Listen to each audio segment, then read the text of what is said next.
मित्रांनो, कालच्या सेशनमध्ये मी माझ्या स्टुडंट्सला एक क्वेश्चन विचारला होता की आता 2026 हे नवीन वर्ष चालू झालं आहे.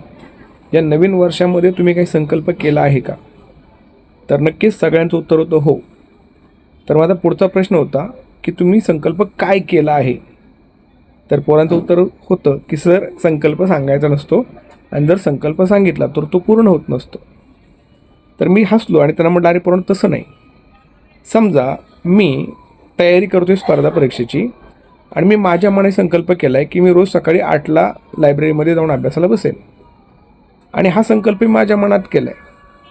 मी तो कोणाला शेअर नाही केला. उद्या, दुसऱ्या दिवशी, तिसऱ्या दिवशी मी गेलो, पण चौथ्या दिवशी मला कंटाळा, मी नाही गेलो आणि तो संकल्प आपोआप मागे पडला आणि जे मी टार्गेट ठरवलं होतं ते नाही पूर्ण झालं आणि त्याच्यामुळे मला अपयश आलं. मग मी असा विचार करतो, सर समजा मी माझा संकल्प केला की रोज सकाळी मी 8ला लायब्ररीमध्ये जाऊन अभ्यास करणार आणि हा संकल्प मी माझ्या आईला, वडिलांना, भावाला, बहिणीला किंवा जवळच्या काही मित्रांना सांगितला की मी असा संकल्प केला आहे बरं का.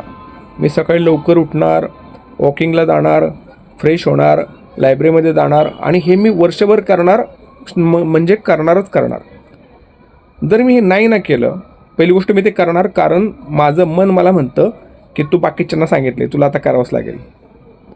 आणि दुसरी गोष्ट, समजा आपण एखाद्याचं मन अतिशय निर्लज्ज असेल, त्याने नाही केलं तरी त्याला बाकीचे सांगणारे असतात, काय रे, काय झालं, हां झालं का सुरू तुझं, संकल्प केला होता ना तू. मग एक प्रकारचं नैतिक बंधन, ज्याला आपण मॉरल रिस्पॉन्सिबिलिटी तयार होते आणि त्याच्यामुळं लोक संकल्प पाळतात.